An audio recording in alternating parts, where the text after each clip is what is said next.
Hello,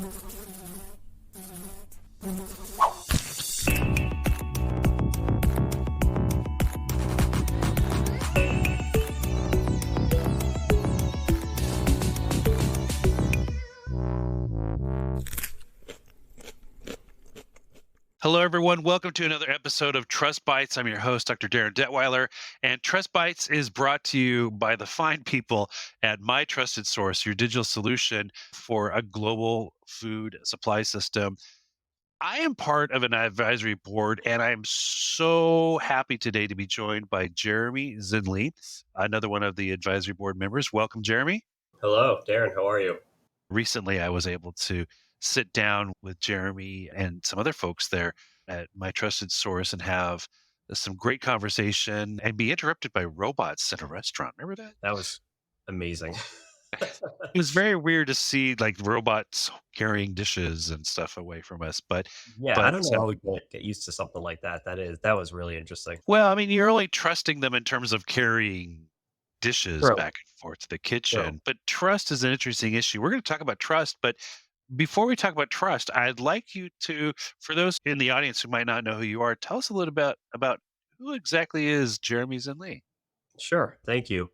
Happy to be on with you. So again, Jeremy, I am the director and head of safety for EG America. EG America is a parent company to a lot of different convenience store brands. So we have like Cumberland Farms in the Northeast, Quick Stop, Quick Shop out west, and several others. So my background is in food science, and I've come through retail. I've been in the retail field for about 5 or 6 years at this point, and before that, all of food manufacturing. So it's been a very interesting transition. And you have a lot of other advisory or leadership capacities and things that you've done that really have just it just goes to show to the diverse roles that you have played and how that all comes together in what you do. And I'm sure that this is part of, the bigger picture in terms of why you are considered to be a trusted name in this sector. But that's also a segue into the focus of this episode. Let's talk about trust. Trust is only 5 letters, but it is such a complex concept. It is. How do you define trust? Trust as the concept itself, right, is a unique relationship between someone and someone else, or something and someone else, or a brand and someone else. And really, what it signifies is, in the retail sense, is that you can walk into any one of EG America's stores and trust that all you have to do to stay safe is be normal, go in, buy your stuff, buy your food ever you want, and leave. Nothing happens. You go on with your day. We are just a mere stop and afterthought that happened. You trust us. You trust that that's going to happen. That's why you pick one of our stores as opposed to a lot of our competition, which is amount. We're a very diverse group, of course, in the convenience store world. However, there is saturated, so there's a lot of convenience. And the way that we create that trust with our consumers and our customers is by doing a lot of different things that in the background to make sure that the environment, as well as the product, as well as their experience, is all centered around safety. So again, that trust is a strong bond because we don't only serve the individual, we serve that individual's child, we serve that individual's grandparents, we serve that individual's anybody. And that's our goal, is to serve anybody and everybody. So the reason we want them to trust us is we want them to know that when they come into one of our stores, no matter who they bring in, what types, if they have allergens, they will be aware. If they have anything else, then all they have to do is buy a product and not have to have that fear of that they're actually taking any sort of risk while being in our environment.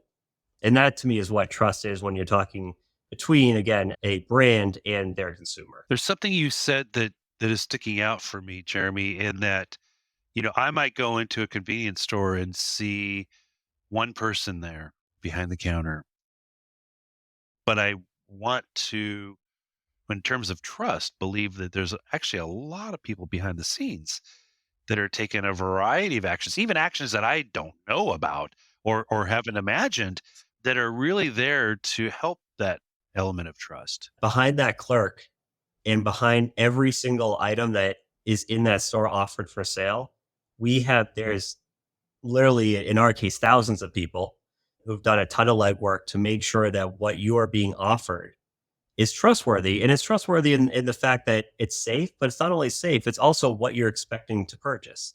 So if I give you something and you say you want a chocolate bar, you have to trust us. That is going to be a real chocolate bar. Sounds kind of silly, but Darren, as you know, there's many instances where it's not a real chocolate bar in there and it could be a knockoff or it could be a fake. Well, we do our due diligence. And that's what I want our consumer to really understand is behind that person are thousands of people making sure that every single thing that's on that shelf is going to be enjoyed by our consumer without any fear of any repercussions happening because that's what we do. And that's how we gain that trust. We have people coming in and out of our stores, especially in the Northeast in the Cumberland Farms that have been coming into the same store for 40 years plus, and they've been living within 5 miles of that store for 40 years plus. So they've come in with their parents, then they came in with their kids. Now they've come in with their grandkids. And that to me is a great example and demonstration of the trust that we are able to build. And our goal is to build with every single person we have. Well, I used to live across the street from a Cumberland Farms, All right. and there was this one gentleman who was always there in the evenings because that's usually when I popped in there. Sure. Was at the end of the day to get some kind of snacks or Yeah. I'm missing milk or cheese or something like that. And he always played the smoothest jazz. It was always cool. It's like clearly he's like, I own this. I'm gonna play my jazz, kind of, right? I love But it. without naming specific names, can you highlight like who were the jobs? Who are some of the kind of the people that are doing things behind the scenes? Obviously, there's like the clerk or the attendant or whatever you call it, the most customer facing kind of person that you would tend to see. But what are some of the other types of people behind the scenes that are helping to build that trust? Yeah, absolutely. So we are fortunate in EG America that we have a health and safety field team. And the health and safety field team is just that. They're specialists that specialize in health and safety. And that includes, again, food safety, as well as occupational safety, as well as environmental safety, just to clarify. We give them a lot of specialized training. And what their job is to go visit each location and create a partnership with that location. So again, we're not a police officer, criminal type of deal. It's a partnership. And through that partnership, what they're doing is they are taking stock of all the food safety practices that are happening. They're taking stock of how is the environment? Is the environment going to have something that's going to contribute to a food safety incident or a safety incident otherwise? And they are going around constantly visiting locations and making sure that we are creating that trust factor. Now, above all that is there's leadership, right? The leadership is the folks that are creating that trust that then trickles down to the rest of us. And leadership says that we want to make sure that safety is paramount. Safety is very paramount in an organization. Again, food safety and occupational safety. And what that does is that trickles down into how the category managers are purchasing. Yes, they look at safety, and yes, we're qualifying every single item that comes to the store. The category managers are not the only people that are there. There's also a team that we have that just goes and they look at the sale of food, right? How does it look quality wise? Is it perfect? Is it laid out? Is it laid out so that the consumer can really see what it is? Are we giving the right information? So, like, I was on a project not too long ago where we're redoing our website and we're redoing the website so it's a lot more user friendly from the nutritional aspect because we can do these like made to order things. The website actually that lets the consumer build things on the website and then get the nutritional information from that. So again, that's another project. Is that something we have to do, Darren? No, because we already had the nutritional information available and we have it widely available. But it's one of those things that we want you to trust us. So we're like, okay, we're not going to hide it. Here's every single component you could use. Go for it. You could do what you need to do. But we have them. And then, of course, like with all the training and everything, what it really comes down to in the end is just like a coach can't win a basketball game without an athlete. It's the store, it's the front line employees that really bring the idea of trust to the consumer. Just their interactions with consumers every day and then feeding the feedback to us. I know many managers out there that you can't believe what an amazing store they have in terms of the quality of food that's in there, the safety of everything, the cleanliness. And I'll even shout out to them in Agawam, Massachusetts. They're insanely incredible with that. And we use that. We go to them and we say, hey, what are you doing that everybody else isn't doing to create that trust factor? They tell us. And that's what we follow. And listen, that's what it's about. It's about accountability on our part if we do something wrong. It's about making sure that we are communicating effectively with our consumers for whatever they need. And that in the background, we're doing more and exceeding anything, any regulations, anything that's out there. We are exceeding it to make sure that that product that they're purchasing, they can have 100% trust in when they eat it. So much so they don't have to think about it. They don't have to think, am I taking a risk eating this sandwich? No, they don't have to think about it. So hopefully we give them a little bit of peace of mind as well. Well, speaking of risk, Yeah. when we look at trust, let's look at what can happen when we lose that trust or we're not able to build that trust. What happens in the retail sector when there is a breakdown in trust? So trust is an interesting thing. You could take a lifetime to build it and you could take about 10 seconds to break it. And then you'll have another lifetime to hopefully build it and gain it back. That essentially is what we have to deal with. Okay. And that's the risk. The risk is that, listen, when you go off and you're with your family, right? You're driving on a road trip. We're just talking about you're taking a road trip, right? When you get off the highway, I mean, there is no more than 6 or 7 convenience stores, gas stations, all readily available to go. They all kind of sell a lot of the same thing. They do a lot of the same thing. I mean, gas from one place is going to be gas from another place. The chocolate bar is going to be the same there as it is elsewhere. And because of that, trust is something that we have to have because the second it's broken, and I'll tell you how it's broken. Okay.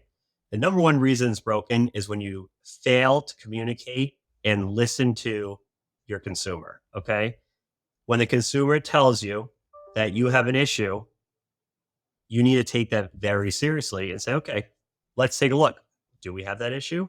Why is it breaking our trust? What contributed to this? Can we do things differently? Can we do things more efficiently? Can we do things more pleasing? Right? Who knows? But that in the end, we have to make sure that we are doing that. We're also, when we're communicating, we're also showing that we have accountability. Okay. We have a recall, which does happen. We put signage out there saying, hey, we messed up or there's an issue. We don't openly blame our suppliers because, again, that's another trust link that we keep. We take the hit, of course, on us because it's our brand and it's our job in the end to make sure that everybody's doing what they need to do to make things safe. And we get out right in front of it and we tell the consumer, hey, this X, Y, and Z happened. Come back to us. Please let us know if you have anything, and we'll do that as part of the recall process. But even more so, we take accountability for it. So if someone calls us and through one of our consumer hotlines and says, hey, this made me sick, we're not just going to bark at it and be like, there's no way. There's no way it made you sick. This person's lying. We approach it from the other side. We approach it from, okay, there is something we need to investigate every single issue that comes. And that's how we build trust because we're investigating everything. We understand what the consumer needs and we are regularly communicating with them and taking accountability. Well, Jeremy Zenlea, thank you very much. I trust that we'll be talking some more Absolutely. about these and related topics. And again, thank you for joining us on this episode of Trust Bites, produced and presented by My Trusted Source. Excellent. Wonderful talking to you. Thank you. Trust Bites